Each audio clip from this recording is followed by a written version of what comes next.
multitasking, multi-everything people out there. Take it away. Find your glory, write your story, fearless feet will carry you. Time you own it, take your moment, be a fire burning through.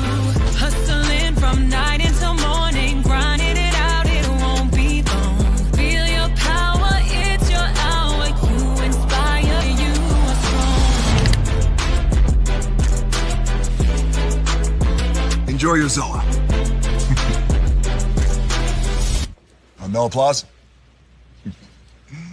You're all fired.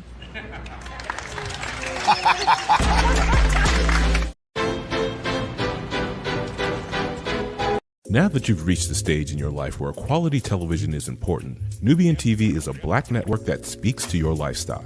Nubian TV is the world's first digital network devoted to the upscale and political lifestyles of black people. Nubian TV's programming includes politics, travel, fashion, food, automotive, arts and culture, civil rights, music, and more. Watch now on Amazon Fire TV, Roku, or watch globally at nubiantv.net. Nubian TV, it's what you want to watch. Now that you've reached the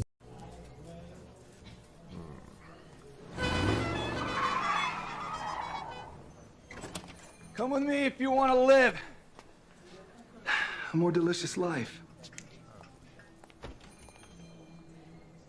Oh, maybe we should get in the van. In this world, we don't get to control much. The past, male pattern baldness. Wiggins. Got one right now. The urge to pop that bubble wrap. But there is one thing we do get to choose every single day: what we eat. Welcome to the Sonic Department of Research and Deliciousment. We have everything you want, didn't know you wanted, and some things you didn't know were possible. Because we believe if you're not having fun, you're not living free. So come on, let's live a little. Hey, good morning, America.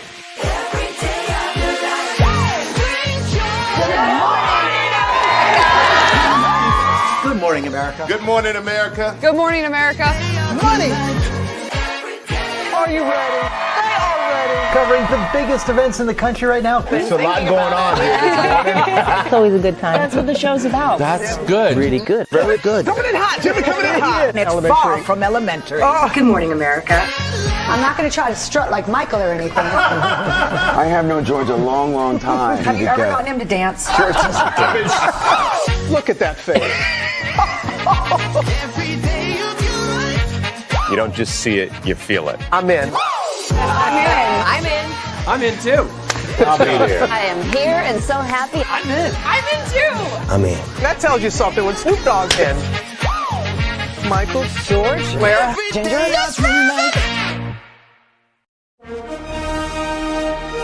Prepare for a journey beyond imagination, beyond belief, beyond anything you've experienced before. Universal Epic Universe, a new theme park where you'll step through extraordinary portals to 5 immersive worlds. Prepare for a cosmic voyage of discovery, an isle of fire-breathing excitement, a shadowy world of monsters and mystery, new wonders in the wizarding world, and a new way to play. Plus the splendor of a magnificent resort hotel overlooking the park. It's all new excitement at Universal Orlando Resort. A week's worth of vacation thrills with 4 amazing theme parks, a variety of spectacular themed hotels, and incredible dining and entertainment. It's all at Universal Orlando Resort, where you'll find new adventures every day. Explore the astonishing worlds of Universal Epic Universe at Universal Orlando Resort.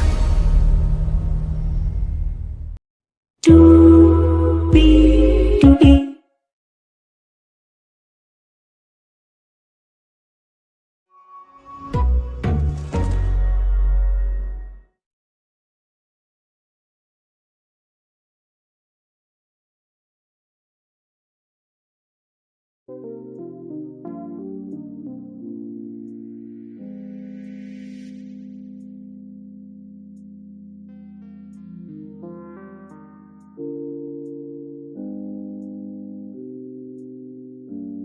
hello to you, and you. Good morning to everybody. Welcome into another edition of Brit Eady+RHOA Virtual Tour Live. 5 people in the building. Thank you all so much for being here. Glad to have you here. We have 1, 2, 3, 4, 5, 6, 7 destinations for you all this morning. We're going to kick it off with DDG. He filed a restraining order and he got denied, as it should have been, because he wasted his time doing that when he put out a whole song called Don't Take My Son, and then got his brother to mollywop somebody at DreamCon, even though he said on stream, if you call me that, I'm going to do something to you, and then pretended it was a skit. So, and then of course we got Aiden Ross, who went after Dochi unnecessarily. Then we got DJ PD Epidemics, who talked crazy to a 15-year-old on a Discord call, said that whether you're 16, 17 and a half, you still gonna get this dick. And he's in a sexual assault lawsuit. So we got those wastes of life to talk about. Then we got Elon Musk and 47. They're not together anymore. Aww. No one cares. We're gonna talk about it. Brit Eady and some RHOA news. Brit Eady, Kenya Moore, and Drew Sidora. What is going on with you ladies? We'll talk about that. Megan Thee Stallion got a huge win against Milagro Scams. Shout out to Conscious TV for that day there. Wendy Williams, there's a new interview with Kelvin Hunter with Gail Kane. We'll talk about that. Disneyland Resort has a new entrance that's coming and some new attractions to California Adventure. We'll talk about that. And Wicked for Good. The trailer is out. We're going to watch it live together here. Higher is weighing lows available, but either way, we are live on tour. Let me take down this iconic intro here. You see that virtual tour background? Yes, you do. You hear that virtual tour music? Yes, you do. And one thing to number 2 things for sure that over here on this channel, a lot happens early. Roll it. It's a new morning for America's family. Sun's coming up, so make it all that it can be. You know a lot happens early. I'm Harry Smith. I'm Julie Chen. I'm Maggie Rodriguez. Morning everywhere. Come on, get up. I'm Russ Mitchell. And I'm Dave Price. And it's a little early for this. Right now, this for America's family. Sun's coming up, so make it all that it can be. You know a lot happens early. Every day's good when you started it out right. But whatever you do, in the daylight. And a lot happens early. Can you feel it? And I say, good morning, everybody. Are you girls ready for the Jonas Brothers? We have an early show exclusive. Yes. A lot happens early. A lot happens early. The Early Show, weekday mornings on CBS. It's a new morning. Yes, it is Julie Chen Moonves. It is a new morning. As the fireworks are going off behind us here, ladies and gentlemen, to Russ Mitchell, Dave Price, Maggie Smith, Maggie Rodriguez, Dave Price, Harry Smith, Maggie Rodriguez. You are right on this channel right here. A lot happens early. Good morning to the 5 people here. Glad to have you here. Let's get to the gig, do what we do, because we got some things to talk about. 7 destinations for you all this morning. Let's get in. Let's make it do what it do. Yeah, this is crazy, bro. This is just crazy, bro. Now, update. Judge reportedly grants part of DDG's temporary restraining order against restraining order request against Halle Bailey. Halle Bailey and DDG dominated headlines on Wednesday, June 5th for their restraining order filings against each other last month. Yesterday, DDG filed his account of co-parenting concerns regarding their son Halo. He requested full custody and sought to ban Halle from taking Halo to Italy for a film project. The judge actually approved he approved for Halle to go over to Italy, right? So just want that to be cleared up. An initial report from TMC said a judge blocked the father's temporary restraining order. Ahead of that, Haley's lawyer called out the time of DDG's DDG's restraining order petition. However, according to the streamer's lawyer and new reports, there has been a new development about the restraining order. Hours after DDG filed against her on June 4th, Halle filed a clapback petition round. She reportedly questioned the timing of his filing and claimed he ignored efforts since May 13th for March of visits with their son. There are no additional details about what those efforts were. Halle's clapback petition asked for permission to travel internationally for work. She also asked the judge to prevent DDG, his family, his associates from posting about her, Halle, or their ongoing court cases on social media. On May 13th, a judge granted Halle temporary sole custody of Halle and restraining order barring DDG from being within 100 yards of her. In her paperwork, she alleged physical and verbal abuse and accused her ex of riling up his fan base and sending her online hate. We went over the court documents. It was called The Beauty and the Dusty. So just find the Beauty and the Dusty thumbnail and click that, and you'll be locked in with everything you need to know there.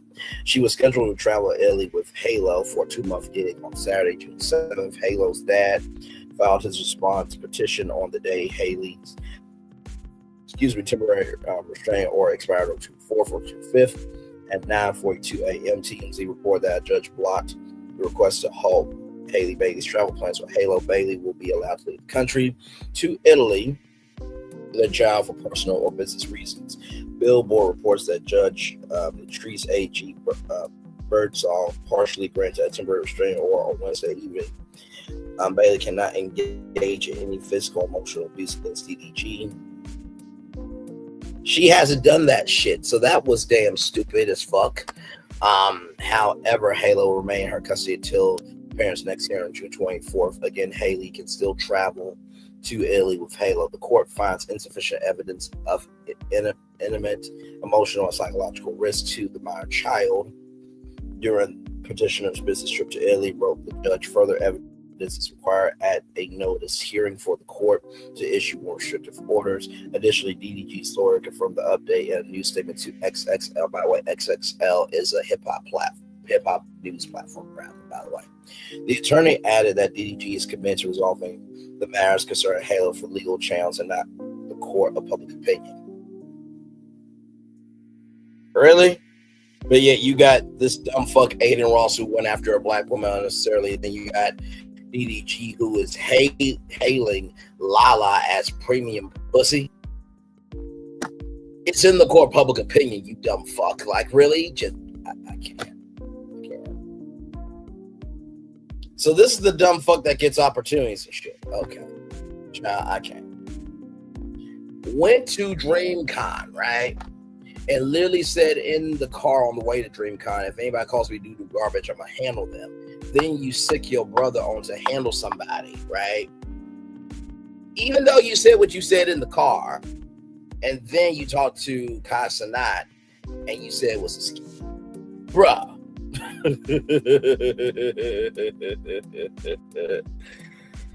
Oh my Lord Jesus, I just can't do it, man.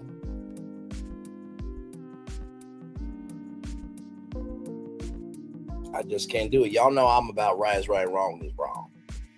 We haven't seen Halle do anything on social media talking about this.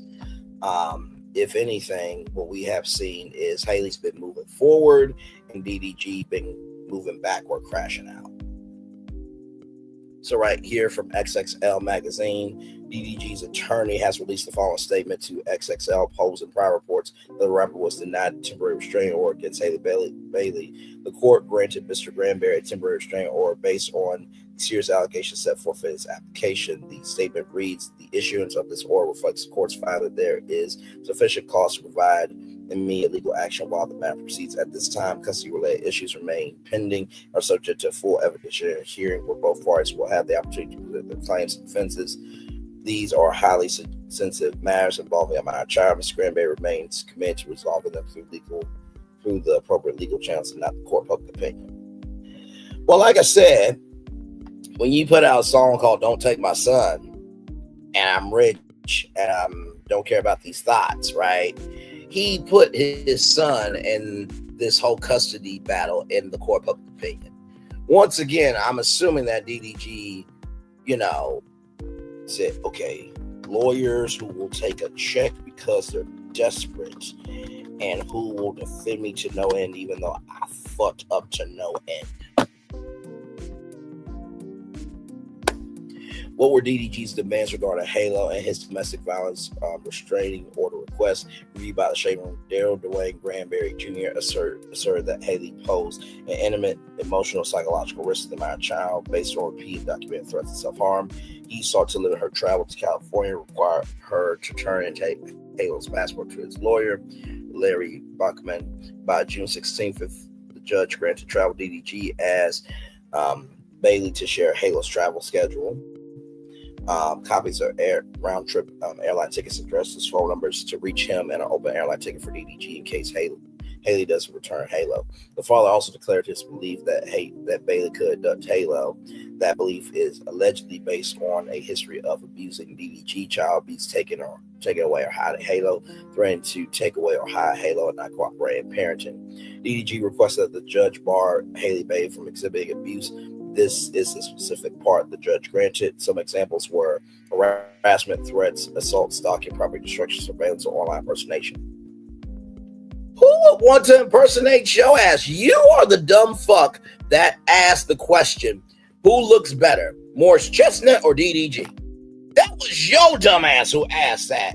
And everybody said Morris Chestnut, bro. You the dumb fuck that asked that question. You dumb fuck. You doo-doo garbage motherfucking piece of shit. You the one who asked that question. Okay? Okay. But God forbid if somebody did this energy to DDG's sister. God forbid. His niece. God forbid. His female cousin. God forbid. His mother. God forbid. Grandmother. God forbid. They got any granddaughters? God forbid. God sisters or goddaughters rather, God forbid. I mean, really. Like, bro, you. Holy. Okay, well. He also requested a no contact order and stay 100 yards away from Halo himself, his home, workplace, or job. Moreover, the streamer asked the judge to allow him to record calls or communications with Halle. DDG also wanted the judge to prevent Bailey from looking for his and Halo's living address and locations. Additionally, he asked the judge to prevent Halle from relocating without his or the court's permission. So here's the thing, right? That's his mom, right? So if anything happens to Halo, any medical emergency, guess what? She's going to have to know where the living address is or location is, you dumb fuck. Okay? And not to mention, you want to tell Halle that she can't move without your permission? Really, bro? Really? Really, though? Because I saw something on Twitter. Yep, I saw something on Twitter. Give me a moment, y'all, because I want to pull this up and show y'all this. I took a screenshot of it this morning. And I don't know what it is about these waste of life bastards that should have been swallowed by their fucking mothers. I don't know what's going on. But bruh, when I show y'all this, I'm gonna be like, Bray, I know you lied. Bray, I know you lied. Bray, I know you're lying. But we don't have to make up anything to exist on YouTube or social media. Give me a moment. I'm going to save this. Save as.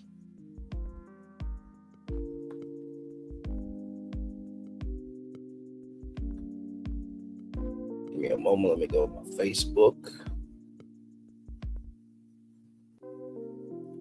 So I can send this to myself here. And wait till y'all see this. Because some other black man pulled off this same move. Okay. Lord Jesus, I just.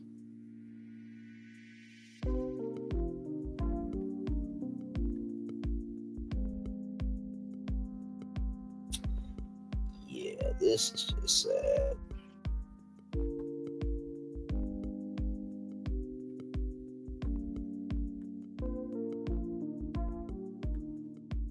All right. So like I said, you said, I quote DDG, that Halle can't move without checking in with you and getting permission from you. Bruh. And what's this thing? Finna buy a house in Lagos, Nigeria. What's a good area?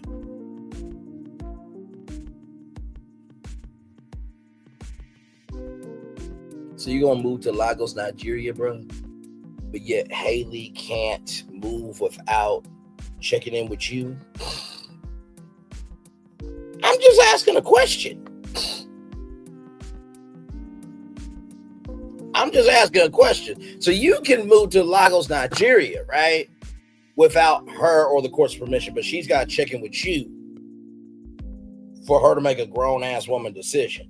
Bruh, stop the cap. Stop the cap. Stop the cap. However, he agreed that Bailey could access Halle's records and information and should have visitation with a professional third party on a 2255 timeshare. Bruh, she wanted to make plans with you, and so now you want to make plans after your ass got caught up? Okay, child. Darryl also sought child support and payment for his lawyer fees and costs. He also requested that the judge assign Halle a 52-week batterer intervention program. I'm sorry, what? Bro, we read the order against you. You literally bashed her head onto a steering wheel, you dumb fuck. If anybody needs that 52-week batterer intervention program, it's your dumb ass, which will be weekly classes to address accountability, abuse efforts, and gender roles if or DDG requires basic proof of completion. Oh my lord. Additionally, DDG asked the court to require Halle to turn in, sell, or store any firearms, parts, or ammunition that they have or control. He also wanted her barred to making related purchases. So wait a minute, you don't want this woman to defend herself, but yet you can have any artillery to defend yourself? Bruh, you trying to get her in a position where you can have all the control. You dumb fuck. I see through the bullshit. And this is not simping for Halle Bailey. This ain't saying all black men are bad, this, that, and the third. I call stripes and salts as I see them. You saw the thumbnail. You know my damn voice. And damn it, you know why you here. Because I don't take no shit. This is a child involved. And bruh, DDG is crashing out. Because bruh, like I always say, if what someone is saying about you ain't true, why are you getting upset? But since you responded, it must be true about your ass to some damn degree. Your fucking mother should have swallowed your ass. Yeah, I'm calling DDG's mother out of shit that she should have swallowed his ass. Yeah, and what's DDG gonna do? Not shit. He got too much going on. He's basically the male version of milagro-grams, or scams, to use conscious TV words. Moving on. DDG's restraining order requests included several exhibits, a declaration from his mother, Tanya Granberry, photos of a bloody cut on his hand, alleged text from Halle with dates as far back as 2022. Bro, the receipts that you have date back like it's 2025, 2024, 2023, 2022. Dude, you got 4-year-old receipts. But you the smart one, though. Okay. Their romantic relationship ended in October 2024. Dated texts, including after Halo's birth, included language of suggestive self-harm, alleged screenshots from March 21st, 2024 show Bailey sending multiple texts in 12 hours. The few responses DDG gave encouraged space between them. He later asked Halle to go home with Halo after she allegedly showed up at his home and flirted messages. Bailey accused DDG of having sexual intercourse with influencer Lala Batiste during a Mexico trip. I'm going to unalive myself tonight. Angry report poorly text at 11:09 p.m. followed by my son will not be around for it. 1 minute later, that's what DDG texted. Halo also called her ex-boyfriend a selfish, disgusting person before pleading her to please take Halo away from her. Later adding, me and Halo are in the cold. Meanwhile, the stream replied that he was genuinely scared of her or fear that she might ill him in his sleep. Who was the motherfucker that went into her home and took a picture of her bedroom and said, I know what you've been doing? Oh, that was your dumb ass. Bruh, this is the wrong damn road for you to go down, bruh. And let me tell you, bruh, you really are doing this shit? And DJ PD Epidemics, who sucks Drake's cream stick down his throat, his cum and everything else, you have him on your side. You got Eden Ross who went after Doechii, a black woman.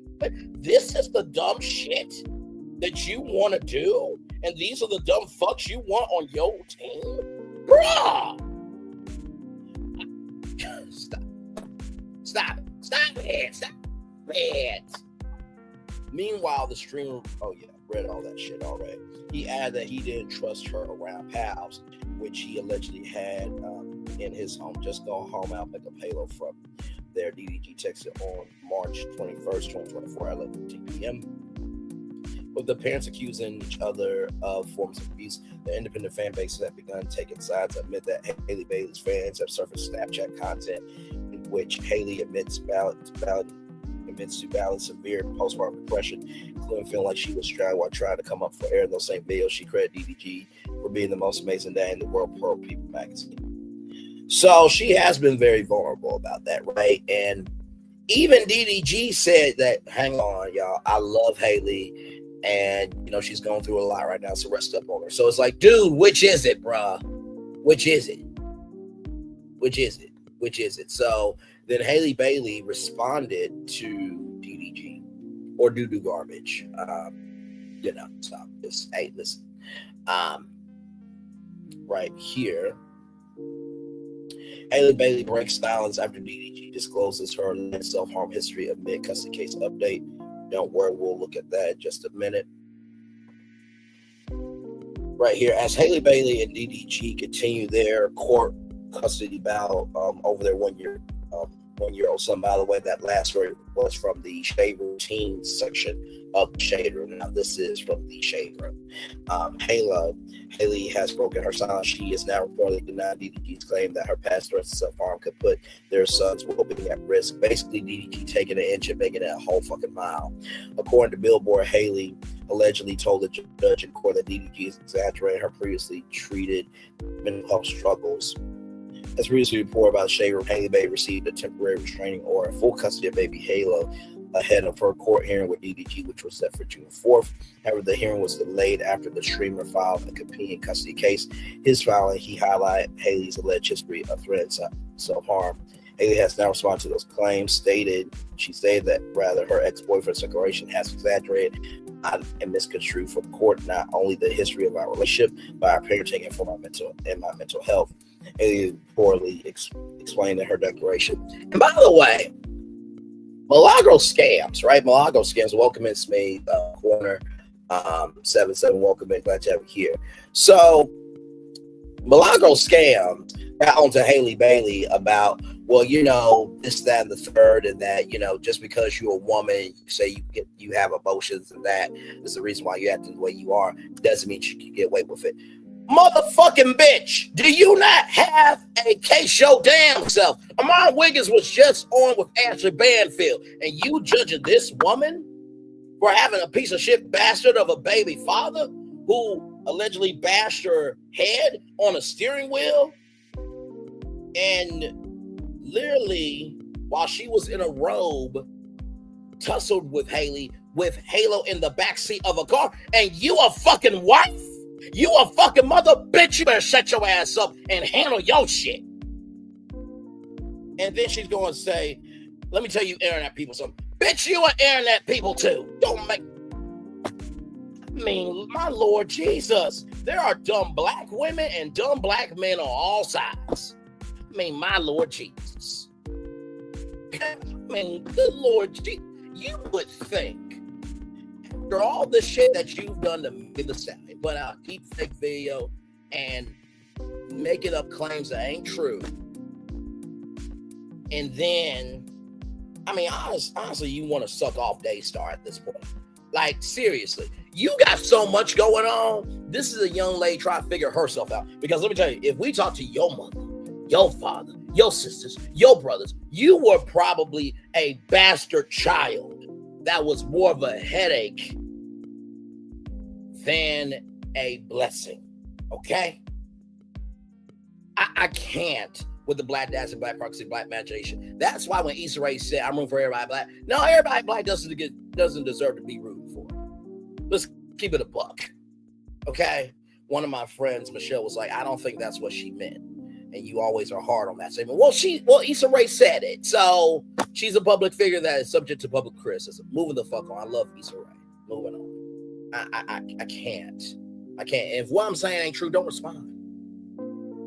The response must be true about your bitch ass to some damn degree. Moving on. Because I'm getting so sick of people saying, well, I don't like being called this. I don't like being called that. But yet you can do what the fuck you want to do and you don't think smoke can't come to your front door? Shut the fuck up. The actress also continued to emphasize that she remains available and fully capable of caring for Halo as his mother. I've been very vocal about my anxiety, depression, and previous thoughts of suicide without wavering the psychotherapist patient privilege and physician patient privilege. I've reached out to my doctor and received treatment to address these issues. I have been and remain 100% capable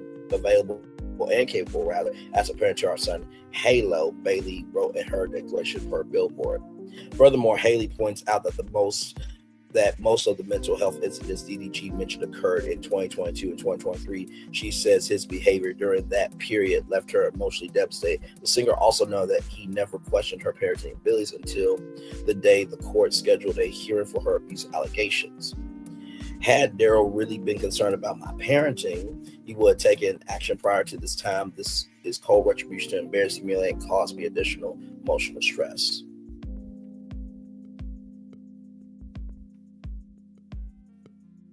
Does it play? Let me see. And don't worry, y'all. We got more show for sure. We had to address this on top of the show because this is the thing that everybody is talking about. Okay.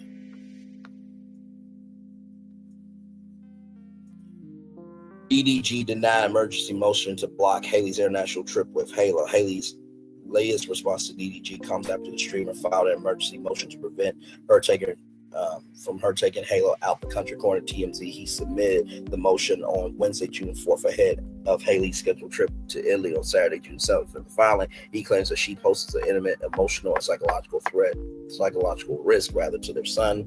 DDG accused Halle of allegedly leaving his house with his registered firearm while she was pregnant. He also claims that she purportedly planned to have an AD without informing him, but later chose not to proceed with it. A judge dismissed DDG's petition to ban travel, but partially granted his temporary restraining order regarding physical and verbal abuse. Fans have defended Haley's past sex with DDG, saying it's a reflection of her postpartum struggles. Despite DDG's claims in his filing, Halle has openly shared her experience with postpartum depression on Snapchat. Several social media users recently defended her, pointing out texts that she allegedly sent DDG in 2024 reflected clear signs of emotional distress. They argue that the messages should not be used in court to portray her negatively. In April 2024, the Little Mermaid actress spoke candidly about her journey into motherhood, telling her Snapchat followers that she couldn't be away from Halo for more than 30 minutes. I don't know if any new moms can relate, but it's to the point where it's really bad. It's hard for me to be separated from my baby for more than 30 minutes at a time before I kind of start to freak out. She explained in her Snapchat video. Halle continued to share that she felt like a completely different person, didn't recognize herself at the time. I feel like a completely different person when I look at the mirror. I just feel I am in a whole new body, like I don't know who I am. And Halle has been very transparent with that postpartum depression. That is a very real thing. And even like I said before, DDG said, y'all be relaxed, okay? Because she's going through something. So it's like, really? So then this dumb fuck, DDG's brother, Dub, reacts to Halle Bailey mentioning his alleged altercation in DreamCon in her declaration response. Halle Bailey and DDG's custody fight over their son Halo's getting messy with DDG's brother Dub. Now calling the middle of things on a recent Twitch stream. Dub was shook reading Haley's court documents, which recently called out his alleged broad DreamCon. He's confused why his name is even in since DDG wasn't involved. DDG was involved because you as DDG, should I check him? And then DDG said check him. So basically, DDG is a part of this. My Lord Jesus, I can't, bruh. Like birds of a feather flock together. As the Shade Room previously reported, Halle Banfield responded to DDG in a court declaration filed on June 4th. Her response, she countered some of his claims amid their ongoing custody battle, but what left Dub shocked was seeing his name pop up in the actress legal docs. During his Twitch stream on June 5th, Dub went through Haley's paperwork live, and she referenced a TikTok video from last weekend in May. If you recall, DDG, Dub, and some friends attended the DreamCon convention that weekend, but things ended up getting a little heated when a man taunted DDG, referring to him as doodoo garbage. Seconds later, a brawl broke out, allegedly involving DDG's brother, the individual who has since stated that he plans to take legal action in her filing. Halle wrote, Daryl and his brother was recorded on TikTok being involved in a fist fight for another man. I'll bring this video. Court, Daryl and the people around him are aggressive and angry, which leads me to believe that this is not a safe environment for Halo. Facts!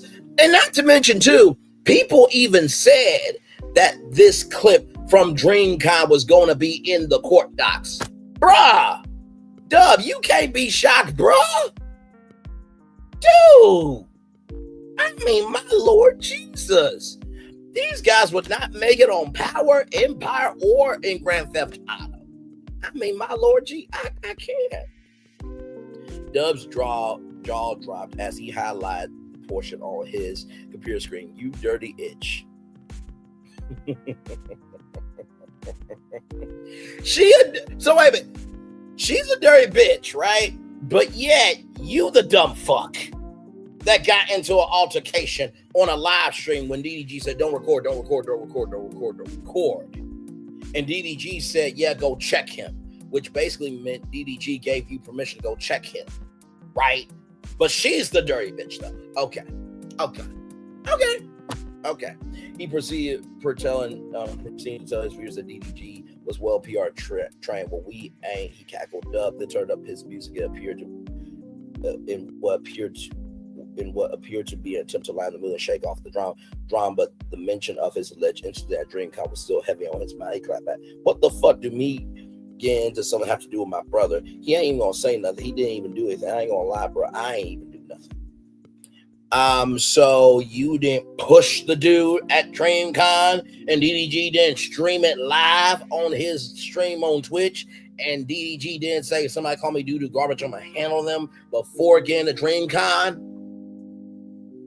DDG didn't say to Casanat that this was a skit, and then you said he was trying to ego us, bro. Ego us. You Dub is a dumb fuck that also should have been swallowed by Tanya Granberry. Both of those two wastes of life should have been swallowed by Tanya Granberry. Completely. Like vanilla ice cream, okay? Child, I can't. Here it is here.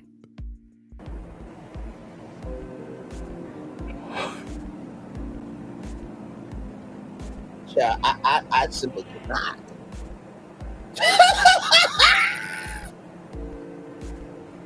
You do stupid shit, and it's usually against you.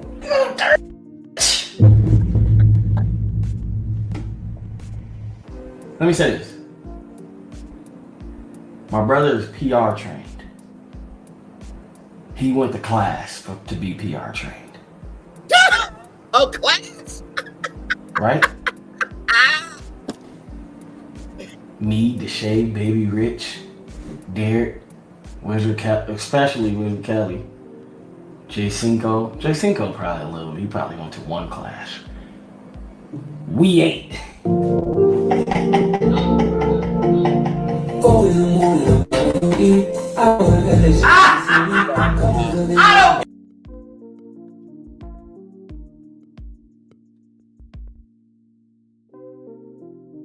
I don't give a This is bad. Because you know what you just did, dumb fuck? This is now going to be added to it. Did Halle Bailey say that DDG's team is volatile, this, that, and the third? This is going to be added Dub, you dumb fuck. So that's sports, you don't even say. And these are the people that are fake. I just love you, I just love you, I just love you. So if y'all looking for mess, don't go. Bro, this is really bothering me, bro. Like, what the? If y'all are looking for mess, but yet you cover it mess, you dumb fuck. What the do me getting into something got to do with my brother? Oh, did you just say that DDG was your brother? Yes. Okay, you just said that. Okay. You were at DreamCon with DDG. Yes. Okay, that's established. You asked your brother, should I check this dude? Yes, you said. DDG said, yes, go check him. Then you asked the dude, what did he say? And then you pushed him. So, yeah, you in it, bruh. He didn't say anything. He didn't even do anything. DDG also said, don't stream, don't stream, don't stream. I ain't gonna lie, bro. I didn't even do nothing. He said to you to go check the dude. Child, I just can't. Social media reacts to Dub, respond to Haley's claims. The room is recorded to sound off in the comment section of the Shade Room Teens post. Here's what some of them shared about the reaction of DDG's brother. Paris.Monet wrote, call her out. Her name was uncalled for. Esenia McQuarrie wrote, she's finna bring this to court to LML. They need to be quiet for real. What I just said before I got to this, because like I said, I read this live with all of you in real time, right, to give you my genuine reaction. But I said this before I even got to this part of the article. Glenn Coco 1150 wrote, she's basically saying that it's not the environment that she wants Halo to be in. DDG wasn't fine, but he was feeling it on Twitter, basically. Yep. Mia Mercer wrote, she quite literally told you what it had to do with him. Daryl and the people around him are aggressive and angry.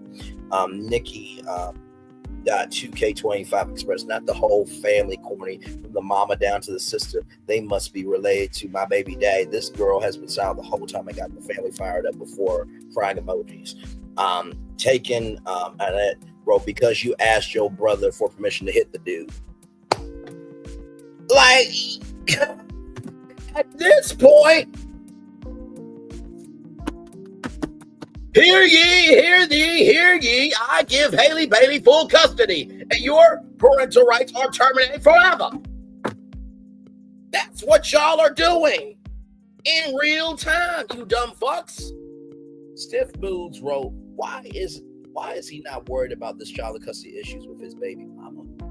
It's officially sin_row. LOL, they're loving all this drama and entertainment, laughing with you. But Haley, come on, you knew what you're getting yourself into. You're not living, you're just obsessed with control.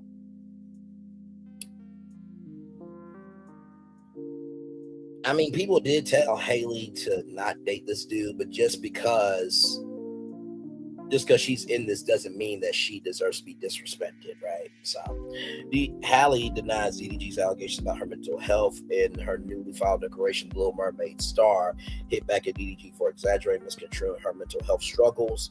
Halle admitted to have faced her fair share of mental health struggles in the past, though she assured she sought treatment through the help of a therapist. Rather, I've been very vocal about my anxiety, depression, responsibility side. She explained, however, she has made it clear that she has been handling her business, getting help, and being 100% available and capable as a parent to Halo. She further pointed out that DDG's claims about her past mental health episodes were tied to the relationship drama, not her parenting. Haley added, had Daryl really been concerned about my parenting, he would have taken action prior to this time. So, let's see here. I'm trying to see if there's anything else. Oh, yeah, a couple more things, child. I'm just going to breeze by these real quick. DDG raises eyebrows when Michael Jackson compares to his custody case against Haley Bailey. This versus Michael Jackson. Oh, my Lord. Okay, inflated egos we have, don't we? DDG has relatively stayed quiet on X from Twitter during his custody case with Halle Bailey over their son Halo. However, late on Thursday, Drew Fiffy broke his streak by sharing a new post that quickly sparked some strong reactions online. Nah, I know how Michael Jackson felt being famous. It's crazy. Sir. Sir.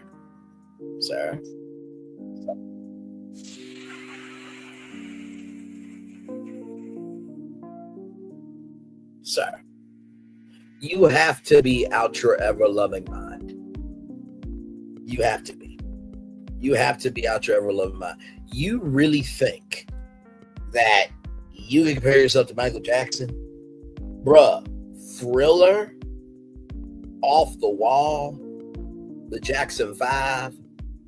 Like, his sister Janet has been in the game for 50 years, bruh. You ain't a fifth, quarter, or a half famous as Janet Jackson, as Michael Jackson, hell, as Jermaine Jackson. Nobody really picks up Jermaine for shit. Bruh, this is what he said.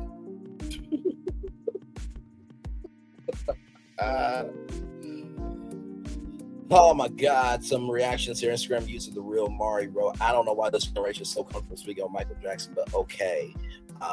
Instagram user IM_SMC wrote, DDG not now. 47 Elon are fighting while Chanel live. Wrote, one thing this generation is going to do is have the audacity.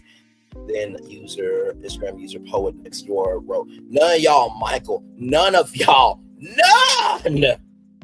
Another Instagram user, Jordan Simone Johnson, wrote, look here, boy, we don't play about that one. You already done pissed us off about that mermaid.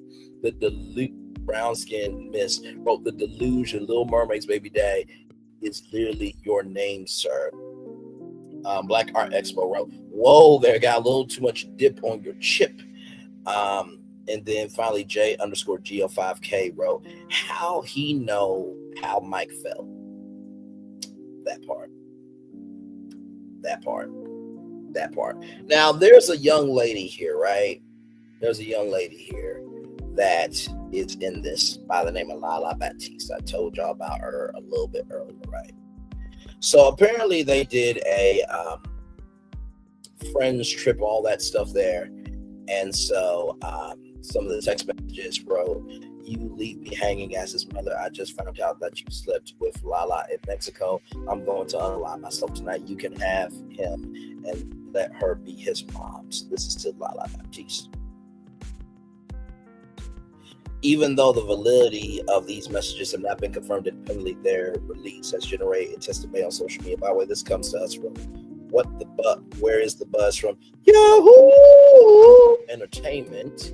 At the center of Bailey's much hullabaloo meltdown is an allegation that DDG slept with social media influencer Lala Baptiste while he was in Mexico, though there is no hard evidence remix video in which Baptiste refers to DDG as her only guy friend, has sparked rumors regarding what their relationship was. Social media channel has been brutal for the most part, Bailey, of course, turning a legitimate family matter into a viral phenomenon. So I want to bring up this video from The Lovely T because she did a great job of explaining this. Now, Lala Baptiste is saying that when they went to Mexico, Halle Bailey and her had a conversation because, Halle felt a way about Lala Baptiste and stuff like that. So basically just repeated herself, right? Of that, hey, I understand, but it really is a friend thing. I was trying to separate from him, wanted to do more girl content, this, that, and third. So basically Lala really didn't say shit that actually mattered, okay?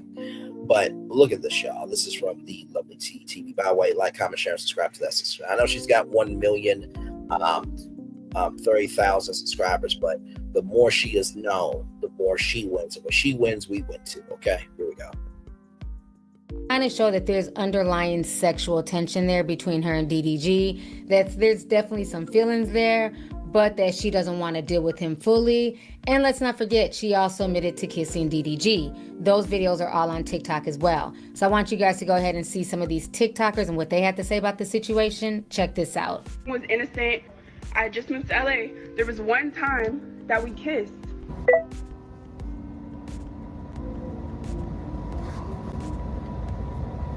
Shorty, you was innocent and we kissed in the same sentence.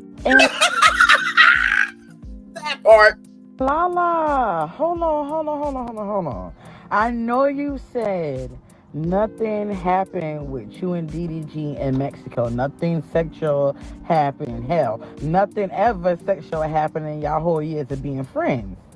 But it's literally a clip when you was first moving out to LA and you admitted that y'all kissed one time.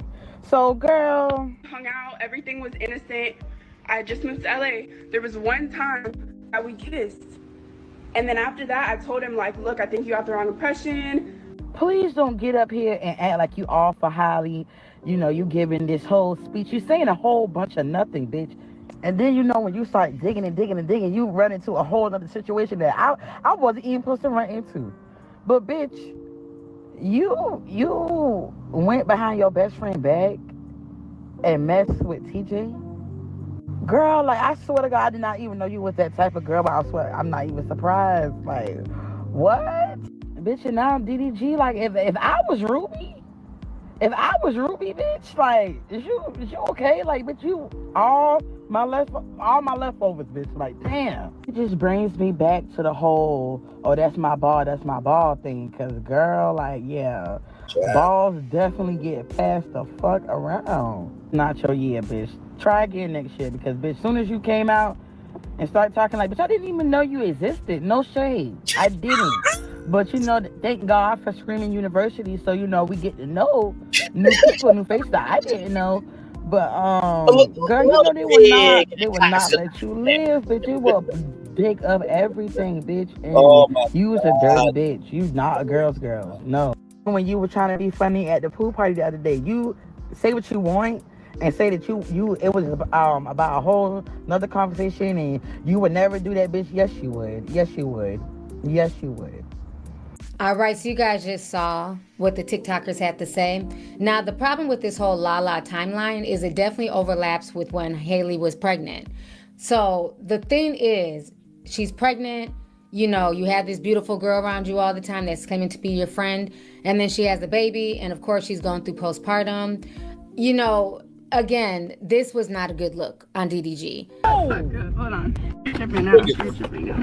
Well, you ain't gonna kiss. No, I don't believe in like mixing business with pleasure. Oh. And I just don't see you in that way because we've established a friendship and I don't know, you really are like my brother. So I don't want to like, I'm not trying to be. Oh no, DDG got rejected. Oh no.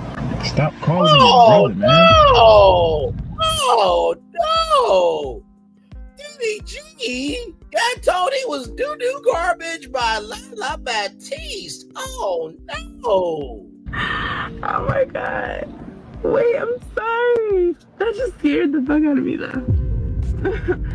Because you see how he turned like, bitch, what the fuck did you just say? I will cut you. Shaq, shout out to Bone Quee from Mad TV. You calling me your brother. I'm not your brother. I'm trying to let you know, like, relationship-wise, I see you in that way, you know? But I'm not your brother. Okay, not by blood, but like... I like you. That's the only reason I signed you. And when you got a boyfriend, I got jealous. That's mean. I mean... How did you fly to Jamaica? I know you didn't pay for that ticket. Over 10K and Bottega, just tell me who money you spending. Is this from a nigga you actually like, or is this from a nigga you tricking? Matter of fact, you ain't even my woman, so handle your business. You apply to this amazing job. You wait for a response, and nothing. Enhansive can... Like, be a father, be a good boyfriend, and stop entertaining other women. So this is why Halle was basically spiraling, because Lala kept coming around. And it's like, okay, if that's your homegirl, why is she still here? Why y'all doing TikToks together? So now let's fast forward to Aiden Ross. Aiden Ross, who is also one of DDG's friends. A lot of the streamers, as you guys know, be having DDG's back. Well, Aiden Ross, with his millions and millions of followers, he's now come out and he's basically saying that he connected DDG to his lawyers. He's not buying anything that Halle Bailey's saying. He feels like there's more to the story, and he wants to make sure that his homeboy is good. So check out what Aiden Ross had to say right here. So I had to call my lawyer about DDG and his case. I will not be saying certain things because I already know how to go about things and move about things and not get sued and not get countersued. Bro, you went after Doechii and you lost brand deals, you dumb fuck. You cried to DJ PD Epidemics about it. Child, please. You know how to go about things the right way. To not get cease and desist. I know exactly what to say, what I can say as a right from American. I want to let you guys know I am a content creator and made a Ross, and everything I do on stream is as a rightful American. Like that's going to matter. Not to be taken personal, but it's to be open up about news and stuff like that. So just letting you guys know right now, I had a really, really long talk with my lawyer about what I can and cannot say. So that's basically all the fuck he says. And then basically this dumb fuck right here. This dumb fuck right here. And I want you to see this. Now listen, I love Nzinga Amani, right? But I talk about Nzinga Amani from a gracious, loving, and a level of respect for how she moves as a woman. This dumb fuck who's wearing a Pornhub shirt and you in a sexual assault case, you dumb fuck. You're the one who said, whether 16, 17 and a half, you're still gonna get this dick. And you talk reason to a 15-year-old.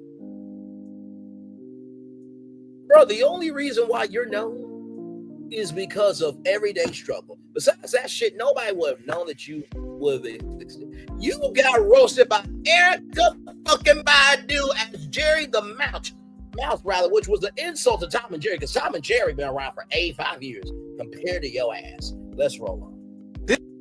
That look right there. Yo, let me tell you this. You see men suffer in silence. So I'm speaking to streamers. Nah, this is premium pussy. I can't even. Like, yo, you know how girls be like, yo, you cheated on me with her? Halle, look at this fine specimen. You should dap that nigga up.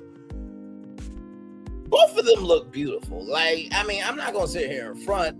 I mean, Halle would be more my preference than Lala, but they both look beautiful. But listen to how this pedophile right here of DJ PD Epidemics talks about Lala. Listen to this shit. At least he ain't cheat down. Halle, this chick 20 times better than you. I ain't even gonna lie to you. I don't give a fuck what. Yo, if a girl like this come offering the pussy, Lala, I'll be back. But here's the thing, though. DJ PD Epidemics has never had somebody that's fine offer him that pussy. So. Not Lala, I mean, she know DDG is in there with Lala, the island girl, giving her back shots. Got her twisted up like a pretzel. Got her doing the bobblehead treatment. Meanwhile, none of this ever happens to DJ PD Epidemics. Woman's intuition usually right. I ain't gonna cap. Y'all usually right. He definitely in there with Lala, the island girl. That's why he's saying, even though you brought my son to my house, I think you can't be allowed around guns, so go home and I'll come to your house to go get it. W gaslight, okay? Trust me, I'm not letting you in my house around guns. I'm hearing pajamas in the code. You won't let us in your house. Wow, okay. I asked for help. I asked you to take Halo from me right now. You know, as soon as he opened the door, when he be like, yo, take your kid. And I'm only here to drop off your kid. No, just take your kid. As soon as DDG opened that door to take a kid, she barged right in the door. Hold up. Where that bitch at? Where that bitch at? Where's she at? Lala! You know, for him saying all this, he must have not had recent experience, but obviously you don't talk about something unless you've had experience before. So obviously somebody must have did that to his ass. Where you at, bitch? Where you at? Fucking on my nigga, where you at? You know that was gonna go on. So he can't open the door, period. Baby mama stunt number one. Come take your kid. We just out here in the cold. Yo, look at Halo. He's shivering. DDG said, no, go home. I got guns in here. Come just get him. Please, please. I'm at the door. You open the door, but I give him the kid. Barge right in. Where's that bitch? I'm telling you, everybody know this game. All right. So you guys just heard what DJ Academics had to say. So this whole situation is crazy. And again, you guys know, if you guys have been on my channel for any length of time, y'all know I'm not a fan of Halle Bailey. I'm not. It's something about her I've never really been a fan of. And I also feel like behind the scenes, and I don't like how she treats workers publicly, the way she did that Russian lady, the way she did that girl that worked at the store. She basically was here for the nastiness alongside her baby daddy. And I don't respect Halle for that, for mistreating other women. But with that being said, I recognize a narcissist when I see one. And DDG to me has done a lot of things to her behind the scenes to get her to that point. We've never heard anything bad publicly about Halle. She's always minded her business. And she got into this relationship, probably was love bombed and, thought the relationship was the one for her. This was her first official boyfriend. So I wanted to play that just to let you guys know, listen, even people who may not like Halle Bailey, they also see this shit.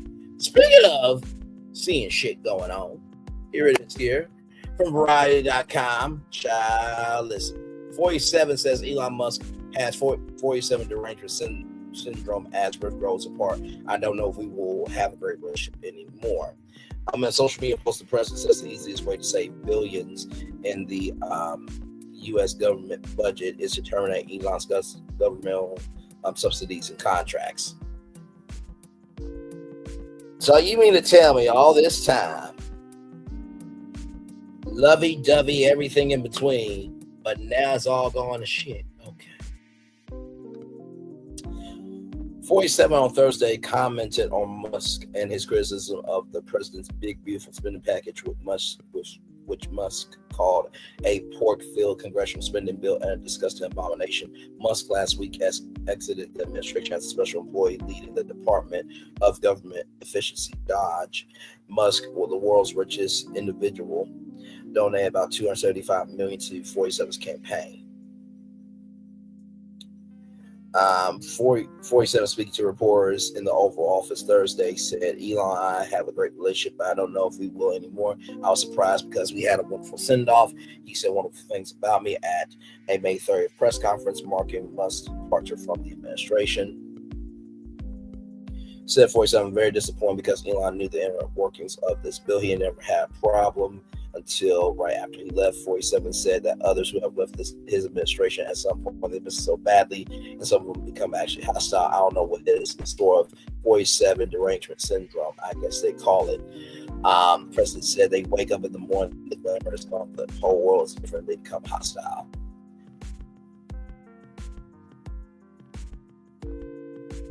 So he basically admitted that what we have been saying out here is true, that people are in a 47 derangement syndrome for defending him. 47 alluded to Musk's position as CEO of Tesla, also said that Elon is upset because we took away the EV mandate, which was a lot of money for electric vehicles. They're having a hard time with electric vehicles. They want to pay billions of dollars in subsidy. Elon knew this from the beginning. Musk replied Thursday to 47's comments on Twitter, his social media platform. Whatever he wrote, keep the EV solar incentive cuts to the bill, even though no oil or gas subsidies are untouched, very unfair, but ditch the amount of disgusting pork in the bill. Must continue in the entire history of civilization. There has never been legislation that is both big and beautiful. Everyone knows this. Either you get a big ugly bill or a slim and beautiful bill. Slim and beautiful is the way. How do you know what slim and beautiful is? Because what you did was big and ugly in government, but that's neither here nor there. Oh, by the way, apparently what Elon Musk did with Dodge, he can actually go to court for some of the things he did. I saw that on, I think it was Occupy Democrats or one of the pages I follow on Facebook. But anyway, moving on. In addition, Musk disputed 47 such that Musk knew the inner workings of the bill better than anyone. Musk wrote on the post, false, this bill was never shown to me even once it passed in the dead of night so fast that almost no one in Congress could read it.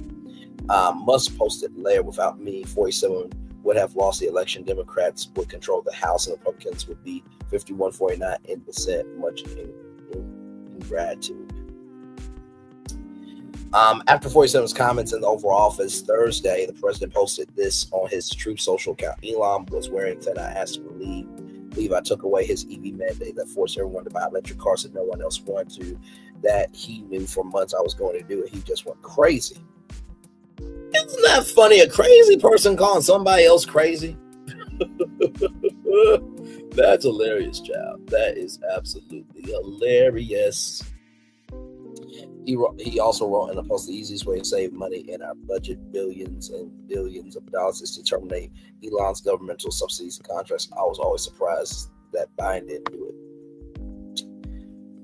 Last Friday in the Oval Office, farewell to Musk, 47 has said the tech tycoon was not really leaving, and Musk said he would continue to informally advise the president. With the recent war of words, the situation may have changed. So, by the way, the 47 backed one big beautiful narrowly passed the House last month and has yet to go through its current form. The bill would add $3.1 trillion to the U.S. debt. $3.1 trillion to the U.S. debt. $3.1 trillion to the U.S. debt, including interest over the next decade, according to the nonpartisan Committee for Responsible Federal Budget. So what do I think about this? Not surprised by it at all. Of course, you have two egotistical, narcissistic parasites both trying to fight for power. Eventually, one of them is going to do something that the other one doesn't like. But yet the rest of America voted for this, though. So it is what it is. It is what it is. So, of course, as you see here, also blacknews.com covered it here. Elon Musk calls for 47's impeachment after explosive White House fallout. Yeah. Yeah. A heated clash erupted today between former allies, President 47 and billionaire tech mogul Elon Musk, marking a dramatic turn in their once close relationship. The fallout began at a White House event where 47 says he was very disappointed Musk following the Tesla and SpaceX CEO's hard criticism of a major Republican legislative proposal. In a stunning escalation, the New York Post reports that Musk has now called for 47 to be impeached and be replaced by Vice President J.D. Vance, signaling that their political personal split has reached an irreversible breaking point. Yeah.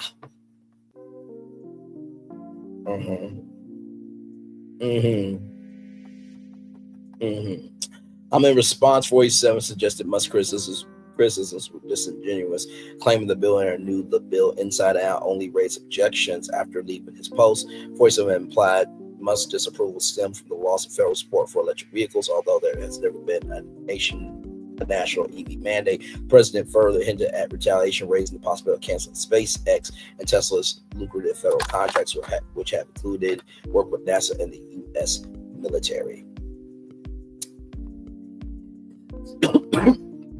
Excuse me. Sorry, y'all. Musk quickly responded on his platform, Twitter. Publicly denying 47's claims and asserting that he was never aligned with the bill's provisions. He went a step further, claiming 47 Republican leaders would not have won the 2024 election without his support. Even Musk polled followers about forming a new political party and accused the president of being named in unreleased Jeffrey Epstein files, a claim he did not substantiate. CNN reported that Musk did not provide proof of access to those sealed documents, and the White House is yet to comment.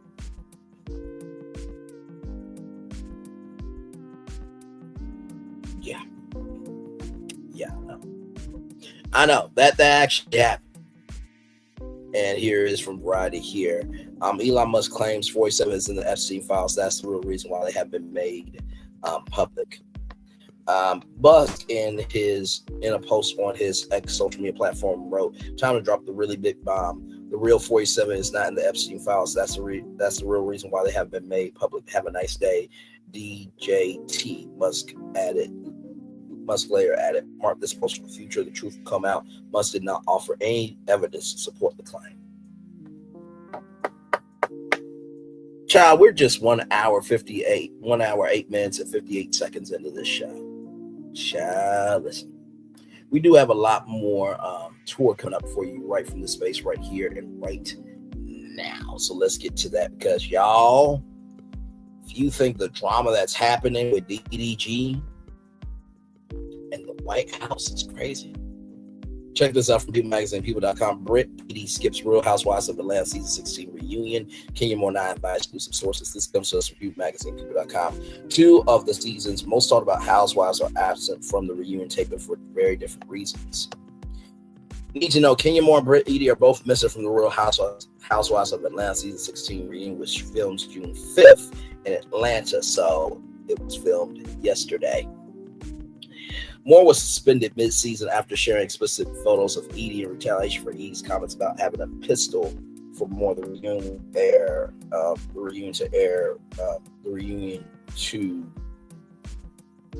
to air will air this summer on Bravo. On the Real Housewives of Atlanta season 16 reunion will be missing 2 of its stars. People can exclusively reveal Brit Eady and Kenya Moore both won't appear at the annual season wrap-up. On the annual season wrap-up, which films in Atlanta on Thursday, June 5th.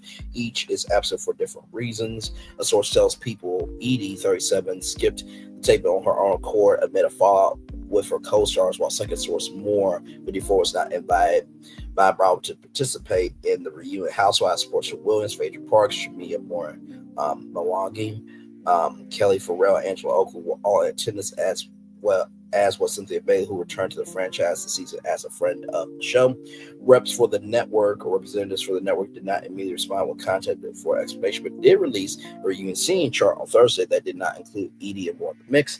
Eady did not immediately respond to People's request for comment, while Moore issued a statement on Twitter Thursday saying that she was disappointed not to be a part of the hashtag RHOA 16 reunion. She previously said in a long YouTube video after the 1 minute video that showed, because she was saying, I got confessions, and it was only a 1 minute video, but that's neither here nor there, child. In April, that she was disembodied from the reunion after being previously asked to participate. So here it is, ladies and gentlemen, from Bravo TV's Instagram. Here it is. So Portia and Shamia are first chair, of course. No surprise there. They have been added this season. Angela Oakley with, Charles' extra baby and, the marriage, all that stuff. Phaedra just got here, so I'm assuming there's some drama that happened in Grenada. Cynthia Bailey is a friend of, but I think she'll be fine. Kelly Farrell with her divorce with Mark and getting into it with Brit, right? And then, of course, Drew Sidora on the far end. Now, I did see a video. I didn't watch it because I like my downtime. But I did see a notification that said, "Is this the last season with Drew Sidora? Are they phasing her out?" Right. So usually what they say is if you are in first chair or second chair, you're good. But if you're in these chairs, then maybe you can be on the block. But I think that really depends on the network if they want you or not. So, but I did want to add that to the timeline. Moore was the longest running Real Housewives of Atlanta star with season 16. Began filming back in April of 2024, but her time in the season was cut short on June 25th of that year. Her cast members told her that she would no longer be a peach holder. The former Miss USA winner and an actress found herself in hot water when she exposed sexually explicit photos from Eady's past to guests at the June 6th opening of her Kenya Moore hair spa. She was suspended, and after an internal investigation, exited the series. A source for People told at the time Moore was retaliating against Eady after Eady allegedly threatened Moore with a pal during a heated confrontation caught on camera. Kenya was concerned for her safety, and that is the truth, the insider said. Never for 1 second did Kenya feel like she was being taken seriously for her fears. It's unfair. But a second insider close to the show insisted that at no time Kenya was ever threatened with a weapon, nor was there ever a weapon present during the course of production. So here it is here. Did you have a gun that night? Oh my God. I never had a gun. Ever. Never had a gun? I never had a gun in my possession at all. Okay, so your comments at the dinner, that resulted in an investigation. Obviously, weapons are not allowed on set. It was determined that you didn't violate that policy. So now watching it back, why did you say it and what do you think about it now? You know what? I still beat myself up. Just the fact that I allowed her to trigger me. So it's just, there's no excuse for what I did, for what I said. And it was the heat of the moment. I'm in a rough neighborhood. I'm always used to having my husband by my side. And I felt attacked. And I was triggered by Kenya. And I was talking with Kelly on the side, like, you know how girls hype each other up or whatever. Yeah. And it was a side combo. I was talking with Kelly and I mentioned a pistol, which I never should have. And I was wrong. So that happened on Watch What Happens Live, and there's the beautiful Lala Anthony there, still fine as all get out. Jesus be offense. Viewers eventually got to see the conflict play out during the airing of season 16, where Edie, in fact, was shown boasting about having a pistol for more. Edie has claimed her comments were a mistake in the heat of the moment, and that she never had a POW in her possession in my possession at all. I still beat myself up just the act that I allowed her to trigger me. There's no excuse for what I did, for what I said. She explained during appearance of Watch What Happens Live. I felt attacked. I mentioned a pistol, which I never should have, rather, and I was wrong. Now, you see this here. Kenya Moore takes full accountability for incident that led to RHOA exit and tearful interview. I'm sorry, that was on the Tamron Hall show. And then Kenya Moore also spoke out and said, after her Real Housewives of Atlanta exit, I will continue to thrive in a non-toxic environment. Even though, wait till you see what Kenya Moore had to say, right? About, the reunion stuff. We talked about that in this article. She said that she was sad that she couldn't be on the Bravo Real Housewives of Atlanta season 16 reunion, but yet she said, I will continue to thrive at a non-toxic environment. So which is it? Apologies have come from Moore as well. Hindsight is always 50-50. She said during a November 2024 appearance of Tamron Hall, if I could do it all over again, I believe the photos were very distasteful. I elevated the situation. Before. I've taken full accountability for the things that I've done. She went on to express how sorry she was for what she done. Added that I didn't have to take it that far. I felt threatened. She said, because I never had a child in a situation like this before, so that's why I escalated to the point where I was not only protecting myself and my child, which was bullshit because Brooklyn did nothing here. That was all you. Since then, Moore has received support from many of her fellow RHOA co-stars, including Williams, who told people at Bravo Fan Fest 2024 in Miami that forgiveness should come in everyone's future in their own time. I think that was very noble of her to apologize. Like she had some fucking choice. I mean, my lord, sometimes when Portia speaks, I don't understand why she exists in the world. I really don't, because Portia, to me, she gives this energy. It's not just feeding the hungry only on Thanksgiving. It's an everyday situation. You know what I mean? This is 265 days a year.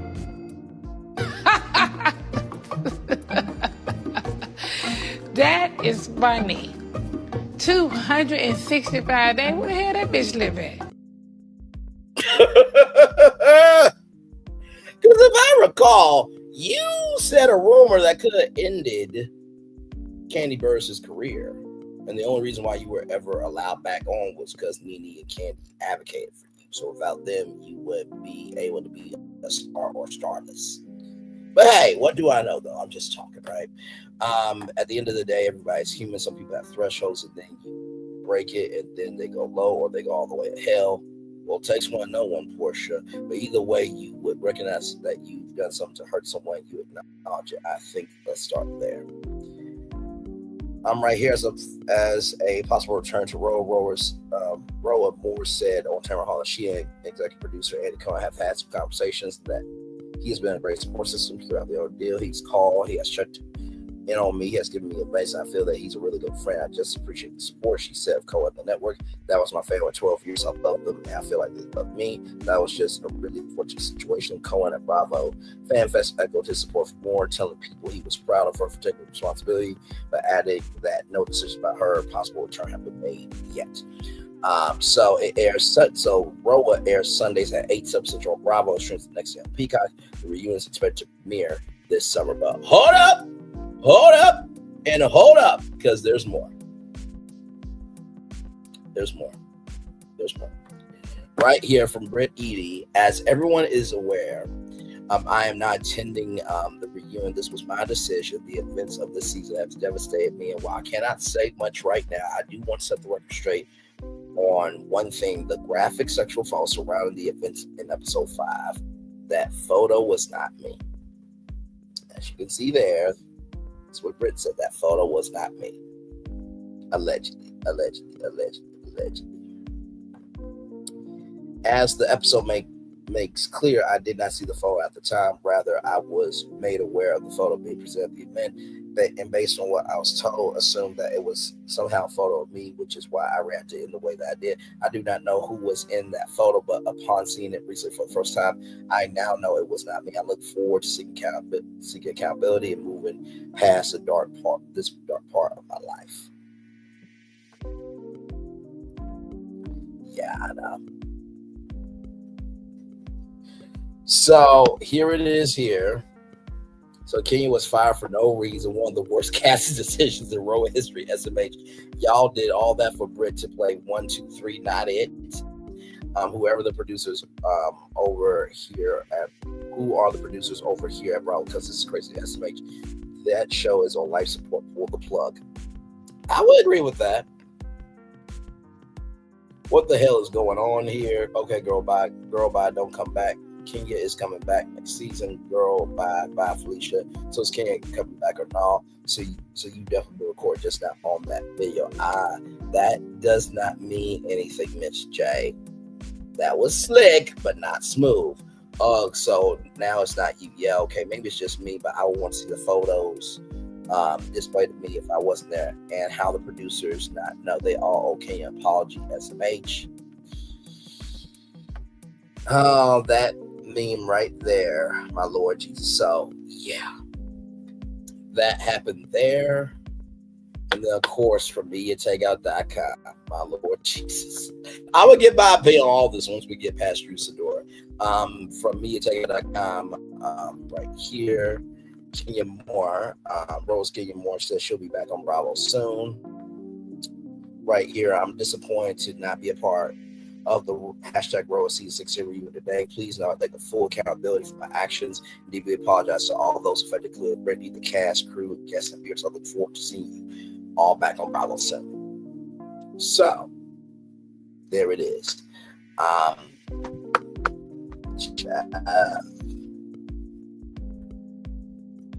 But hold up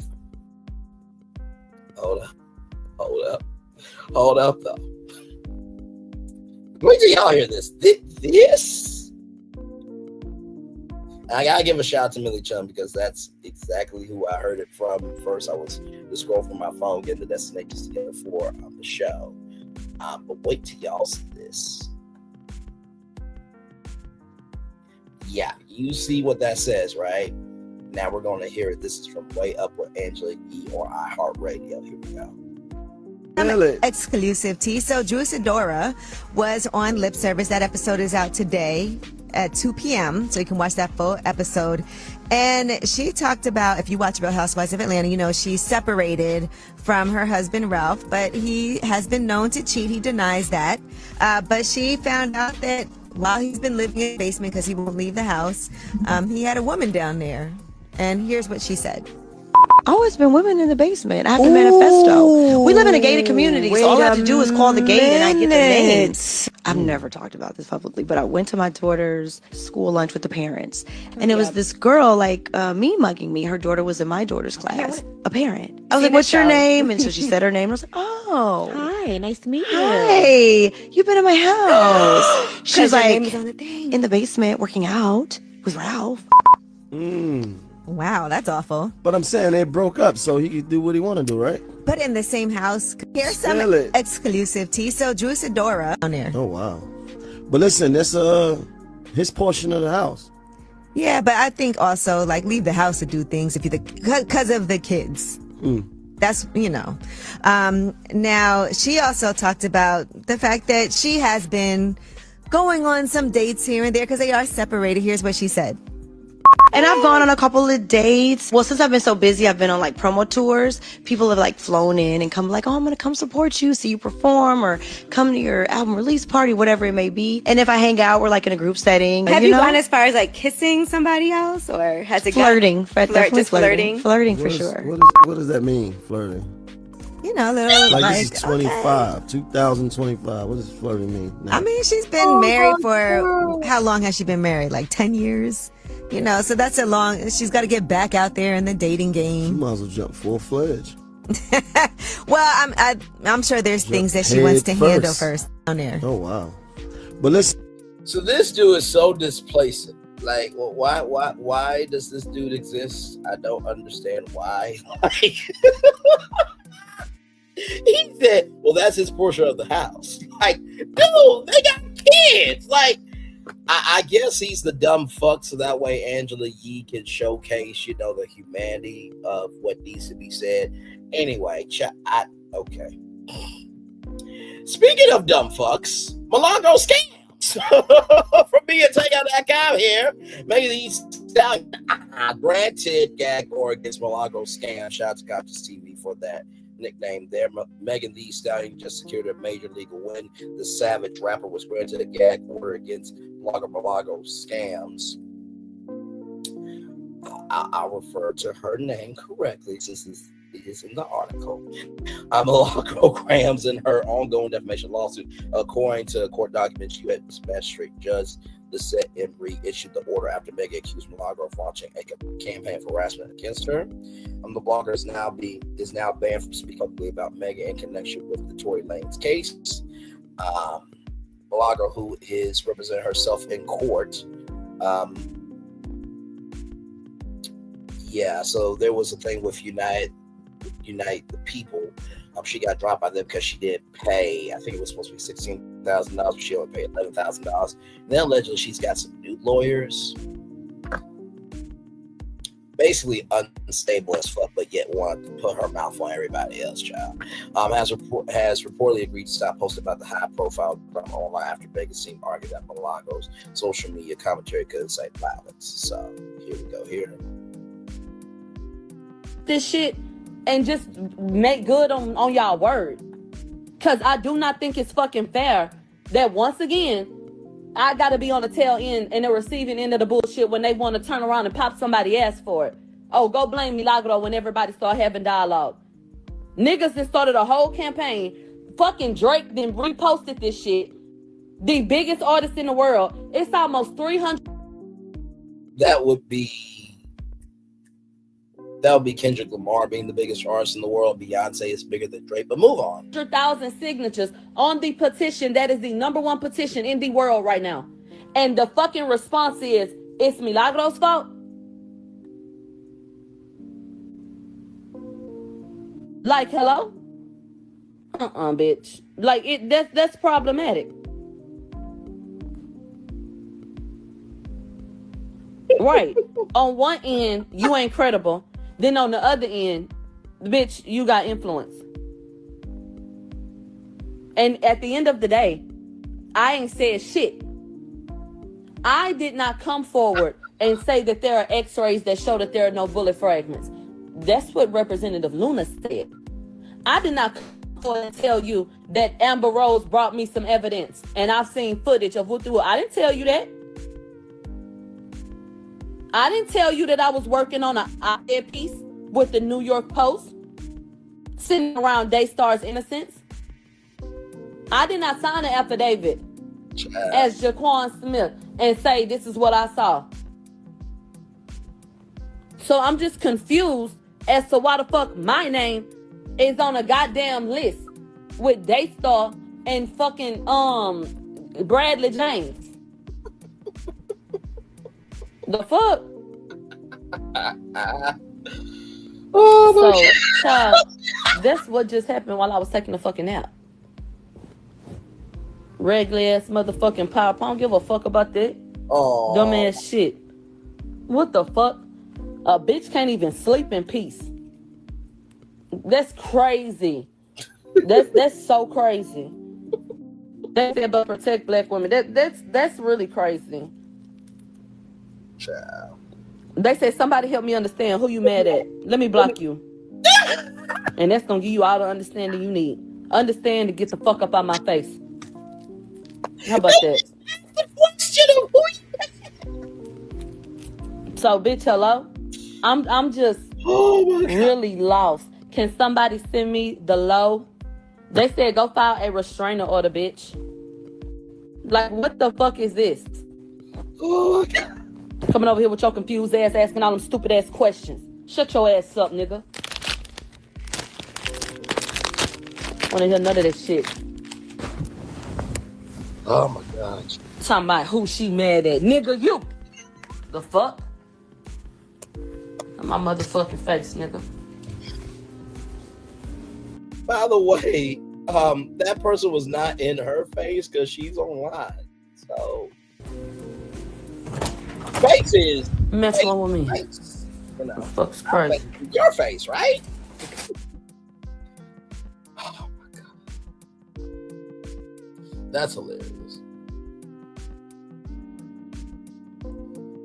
There's an accusation that you defamed her, Judge Reed said. So what I have to do as a judge in this case is at least contain the information that's going around social media from you right now on this case, and the plaintiff will be required to do the same. If she was posted about you on this case, that would be highly inappropriate as well. Megan filed defamation lawsuit in October 2024 and is still ongoing. The gag order comes after Lane's legal team dropped unseen evidence allegedly proving his innocence at 36hourslater.com.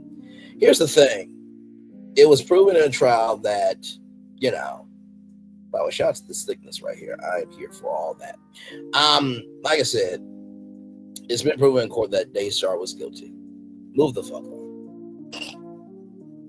Move the fuck on. Move the fuck on. Move the fuck on. All right, y'all. We do have more Bradley's Virtual Tour Live coming up right from this space right here and right now. Oh, Jesus Christ.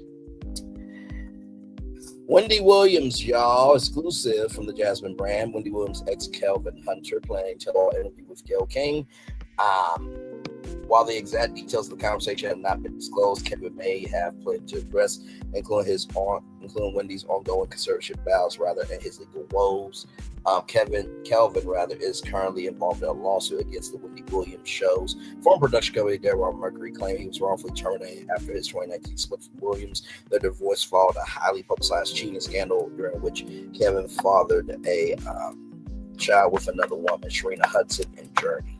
Praying for Journey every day to be bigger than Kelvin and Sharina, because both of them are pieces of shit. That should have been swallowed by their fucking mothers. Anyway, since his departure from the now canceled show, Kelvin has continued to make headlines for his money troubles, including being sued for his Florida mansion, being sued for alleged credit card debt. Right there, get a job. 146 likes, I feel you. Nobody wants to hear his story. Gayle should be ashamed of herself for even entertaining him. I agree. We don't care. We don't care, dude. Get out here with that. We don't care to hear from you, sir. Team Wendy, Gayle, please. You just wrote look for a check. Ain't shit you can tell me, Kelvin. Sorry. Gayle, why we don't want, we won't watch. We stand solidarity with Wendy. What else is he going to tell? We don't want to hear it. Gayle should entertain him. So, just to let you know about that. All right, y'all. More Bradley's Virtual Tour Live coming up right from the space right here and right now. Here we go. Future expansion plans for Disneyland Resort. So, here it is here. This is the concept art. Now, if you know about Disney concept art, they don't execute well. This actually looks really good. I actually saw this last night with my man, Ricky.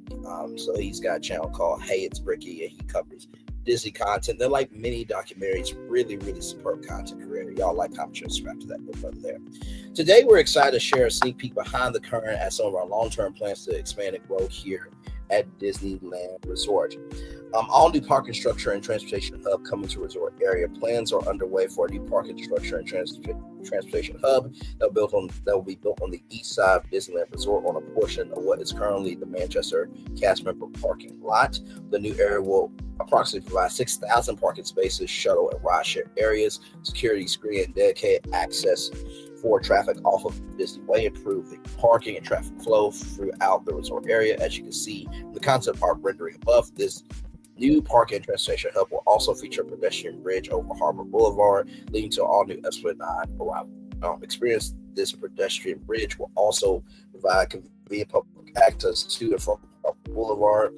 These enhanced park and transit arrival offerings are the first step to our next phase of construction, creating the infrastructure necessary to prepare for future growth and to welcome more guests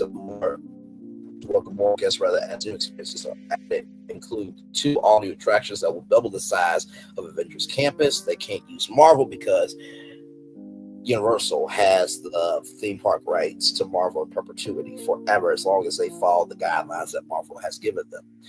Plus, the new Coco themed ride, Avatar Destination, coming to Disney California Adventure Park. The multi-year construction of this new arrival experience is slated to begin the fall of 2026. So here is Coco there, and this is a puppet right here that's controlled by this man right here. I know that because this puppet has appeared at Walt Disney World, and I think on this too. Updates on the location for the Coco attraction. As we continue to add new experiences to Disney's California Adventure, we are excited to share the upcoming attraction themed to Pixar Animation Studios. I was about to say Disney Pixar, but still, Disney owns Pixar, so it is what it is. Pixar Animation Studios Coco will be built near Paradise Gardens Park and Pixar Pier, in areas of Valley Backstage Day. Construction on this attraction will begin backstage this fall. So that's pretty much it for this article with that. And then right here, the world of Pandora is expanding. Avatar experience location details. Additionally, we are looking forward to transforming a portion of the current Hollywood backlot area into our Avatar destination in Disney's California Adventure. This project is still in the early stages of development. Additional details will be shared later, including construction timeframes to make way for this new experience. Monsters Inc. Mike is Led to the Rescue will close in early 2026. So there it is there. Like I said, this right here looks really good. I like it. But will it be done to this degree? Don't know. So finally, everybody, let's get to it. It's time for some Wicked news, everybody. From People Magazine, People.com. Wicked for Good finally drops first trailer teasing Ariana Grande and Cynthia Erivo's dramatic return to challenge the Wizard. We'll watch it here in just a little bit. Right here, Ariana Grande's Glenda and Cynthia Erivo's Alphaba return in the first trailer for Wicked for Good that debuted June 4th, which was the only day to see it. And then, thankfully, it was a supply and demand issue of everybody going to the theater, but you had to wait till the end of the movie to see it, right? Directed by John M. Chu, the sequel picks up after Elphaba is branded a Wicked Witch and flees the land of Oz. Wicked for Good is in theaters November 21st. What is this good feeling that is so sudden, so new? It's our first taste of Wicked for Good is finally here. Fans of the iconic Broadway musical will defy gravity on Wednesday, June 4th, when the first teaser trailer debuted for the highly anticipated sequel to last year's Wicked, which dazzled critics and the box office alike after it hit theaters in November. Wicked for Good is the second of a 2-film adaptation of the Broadway musical directed by director John M. Chu, picking up the stories from Cynthia Erivo's Elphaba and Ariana Grande's Glenda years later after the pair concluded the first film in dispute and Elphaba fled the land of Oz, branded Wicked Witch by her former instructor, Madame Marble, Michelle Yeoh. In November 2024, screenwriter Wendy Halseman told screenwriter Chu, composer Stephen Schwartz, and producer Mark Platt decided to split their Wicked adaptation into 2 after several long conversations, eventually agreeing too much story for one movie. So here it is here. You will be changed for good. Or you will be changed, which is a part of the song For Good. So some people have a problem with Wicked For Good, but like For Good is the signature song from the Broadway musical. So here it is here, Glenda in her bubble, and then Elphaba in that iconic dress. Yes, indeed. We wanted the fun and the whole artistic fulfillment, being able to make these movies, and the whole artistic fulfillment of being able to make these movies was to be able to explore our story and characters with a little more depth.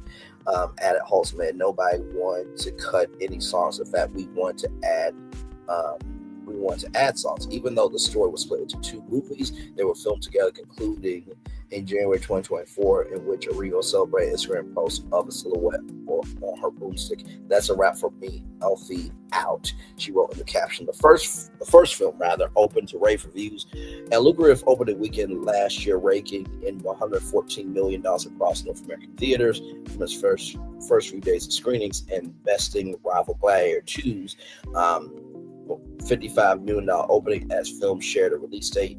The cinema sensation continued to bring in hundreds of millions of dollars internationally in the weeks to come, and even gained awards attention, including 10 Oscar nominations. The film's first press cycle, full of happy tears by the pair of leading ladies, similarly captured the hearts and minds of fans late last year, particularly one viral interview moment when Brit Eady+RHOA reacted to an interviewer saying she has some people holding space for the lyrics of the climactic anthem Defying Gravity on social media. Wicked for Good is in theaters November 21st of 2025. So we are going to play the trailer. I have not seen it. Okay, now Universal, don't at me. Okay, don't at me for this. I'm gonna have to talk over this and stop it and all that stuff, because y'all know how they are. Okay, so ladies and gentlemen, here we go. The premiere of Wicked for Good. I am so excited. Let's see how this is.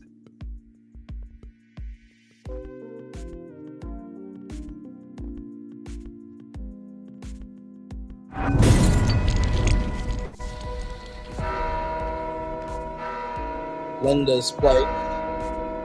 Alpha with Rob, I know you're out here. Just come in before the monkeys spot you.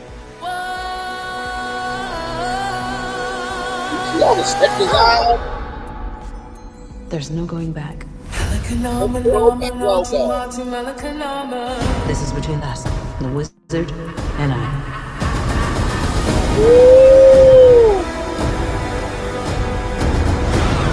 The Wicked Witch can't elude us forever. Not with Prince Fiero and his Wow, y'all see this? squadron hot on her trail.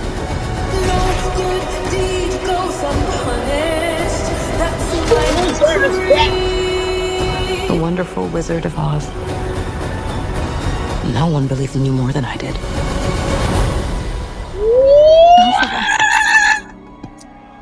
They're coming for you. I've heard it said that people come into our lives for a reason.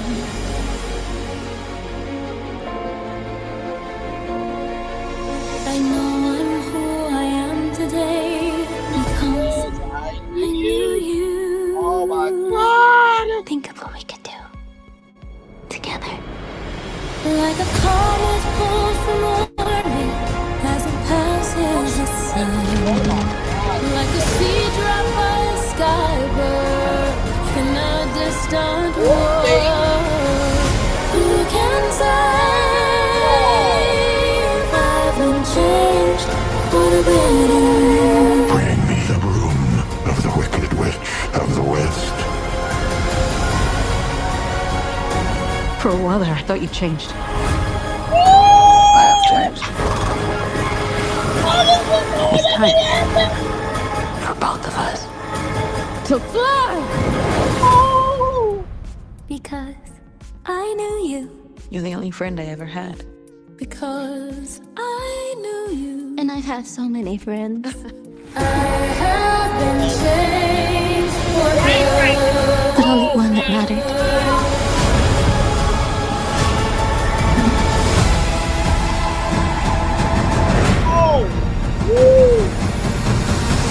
I'm off to see the wizard.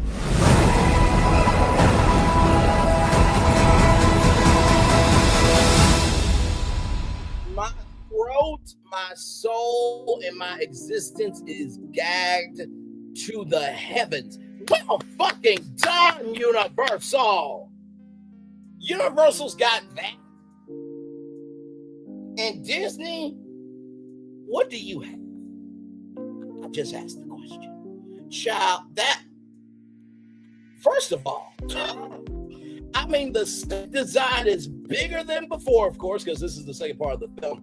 But it seems like we are really going to get to see the adult side of Glinda and Alphabet, because in the beginning, in part 1, it was the coming of age days of them. So to see them in full adulthood, oh my, wonderful fucking job.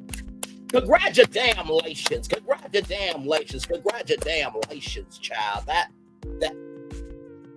man. So from Playbill right here, there was 11 Easter eggs in the trailer, so just wanted to show you that.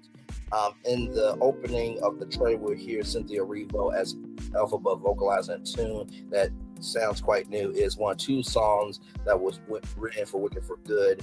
Also new interaction between Glinda and Elphaba, the Emerald City, with Glinda urging Elphaba to come inside to avoid detection from the wizard's protection detail. The musical, Elphaba and Glinda go years without contact after defying gravity.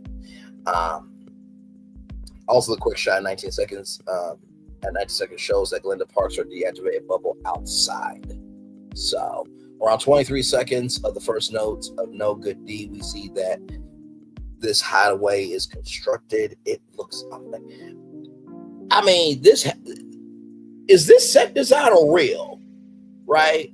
But this plays to the Gregory Maguire's original Wicked novel, where much of the action plays in the wild lands of Oz, including the Great Elkin Forest, the aquatic marshes, and the 1,000-year grasslands in Wrinkle Country.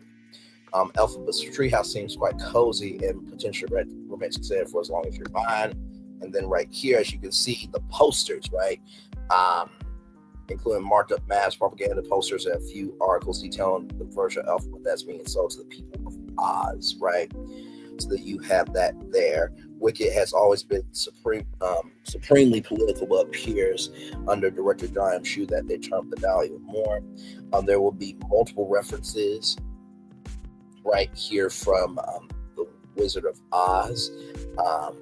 Audiences never actually see Dorothy and her crew outside the shadows and Lions Tale due to Warner Bros. Not giving the musical the rights to use that imagery. Thankfully, the film does not have that issue, which means we will get to see Dorothy in full Brenna walking down the yellow road.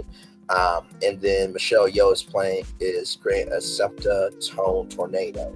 And so that tornado sends Dorothy here, right? Our wizard lies, right?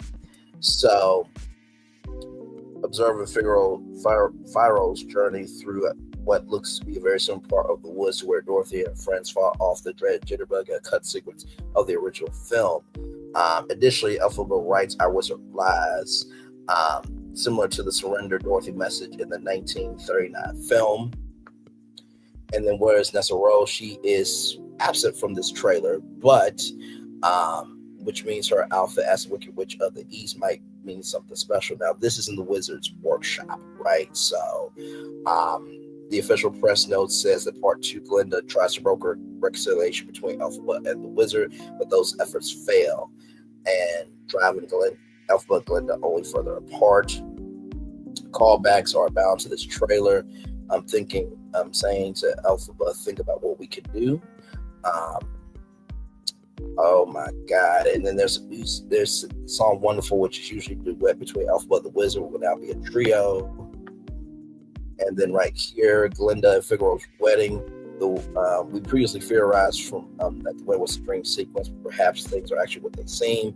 Glinda is preparing for a spectacular Ozian wedding. While things don't get that far, Glinda and Figaro and the Sage musical, the clips make it clear that director John M. Chu is going to take that moment even further in the Act 2's opening song.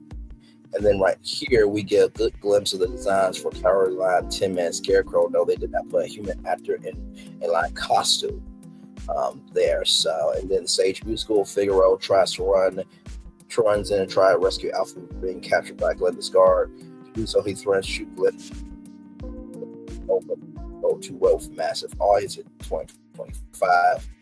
And then right here, where you hear Glinda sing For Good, she has the grimy in her hand when she's wearing a different dress around 2:17 when she's holding the grimy, and she's wearing a different dress rather. And she says she has so many friends. And then right here, 2 shots of a mysterious black cloaked rider at one 134, 147.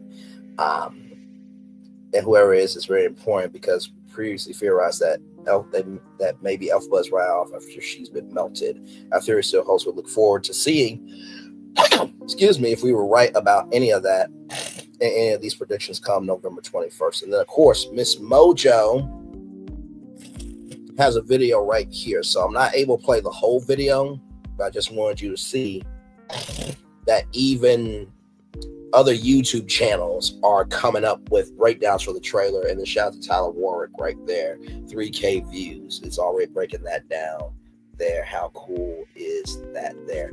Y'all, that's our show. What a jam-packed show per usual.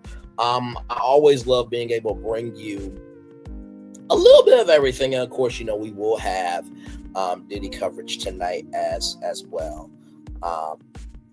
But man, it's just a little bit of everything going on here, and look at this right here. Let's see here. Sometimes this thing really gets a little crazy. Right here. So a 12-year-old, let me show y'all here. This is the positive news story of the day. 12-year-old Virginia boy to be armed by city after saving grandmother's siblings from a house fire. According to reports, 12-year-old Ramir Parker jumped into action when a fire broke out inside their home on Birch Street on June 3rd. Officials say Ramir was upstairs talking with his grandma when he heard strange crackling noise that quickly intensified. Realizing something was wrong, his first thought was for his baby brothers, just 1 and 2 years old, who had recently woken up from a nap downstairs as thick black smoke began rising from the basement. Ramir alerted his grandmother to the fire before running through the smoke-filled house to save the toddlers. While the fire left the home rather severely damaged, Ramir's heroism shines through the devastation. The city's fire department has announced that he'll be honored at an upcoming award ceremony. Congratulations, man. See, when 12-year-olds are more grown than fucking adults, listen, there are some 50-year-old women and men that are children in their behavior. Fight me on it. I'm going to turn on my camera now because we've done the whole show for over an hour. And like I said, let me do that one more time. We've done the whole show for over an hour. And like I said, if it doesn't apply, let it fly. But if you let it fly, it must fucking apply. Ciao. And that is how you have original content, ladies and gentlemen. That's how you do a show. That is how you hold your own. Whew, my Lord Jesus. Anyway, child. So yeah, we're going to just be chilling here for just a little bit. Like I said, huge show today. Huge show. Like I said, DDG, waste of life. He deserves what's coming to him and his brother Dub. Elon Musk and 47 falling out to no one's surprise there.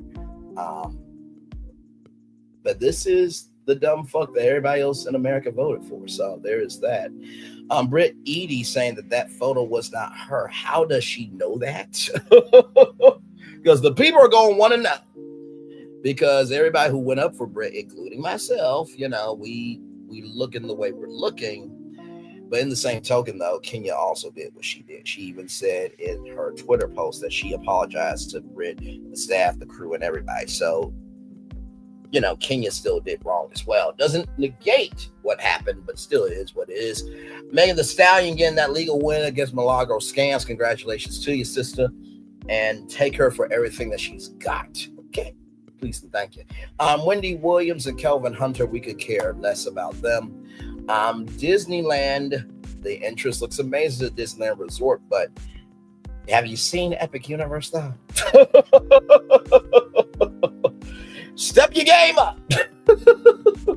And then finally, Wicked for Good. That trailer looks so amazing. I cannot wait to see the film November 21st. And then, of course, that 12-year-old that went in to save his grandmother and the 1 and 2-year-old toddler. Shout out to that good sir right there. We still have good people in the world today. Yes, indeed. There, shout out. to Ramir Parker there. Shout out to him, and hopefully he will get blessed in spades. Y'all, that's our show. One love, much love, all love. I feel the love and send it right back to you. Enjoy your Friday.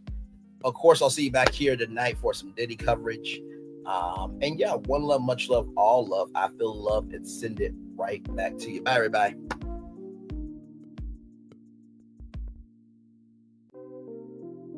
I thought I should tell you, they've been talking about you.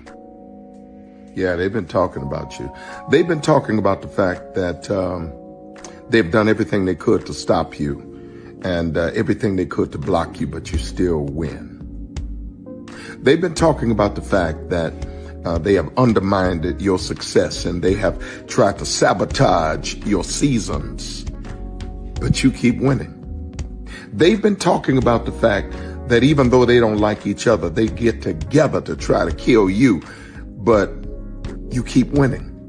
They've been talking about the fact that you were voted least likely to succeed, but like cream, you keep rising to the top.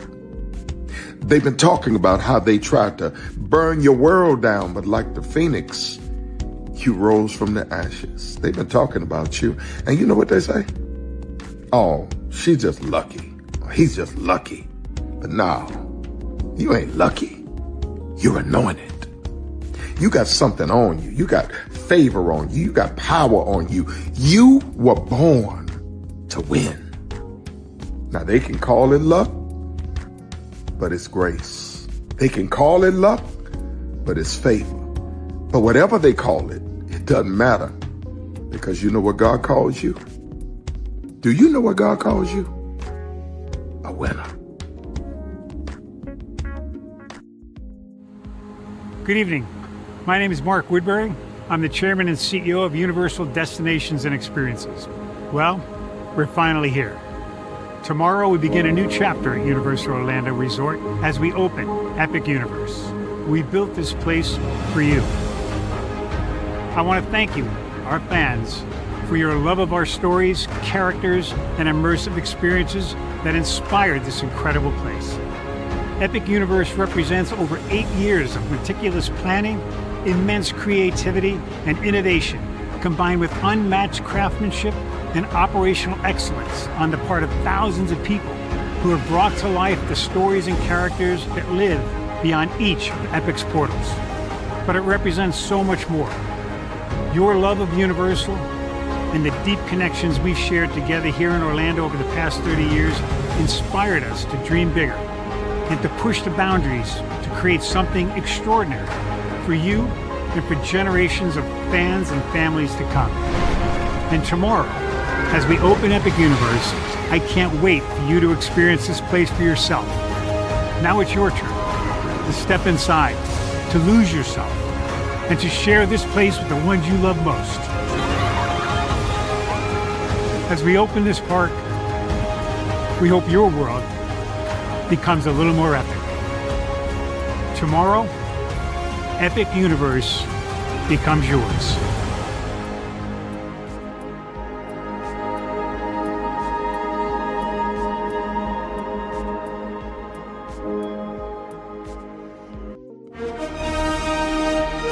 Prepare for a journey beyond imagination, beyond belief, beyond anything you've experienced before. Universal Epic Universe, a new theme park where you'll step through extraordinary portals to 5 immersive worlds.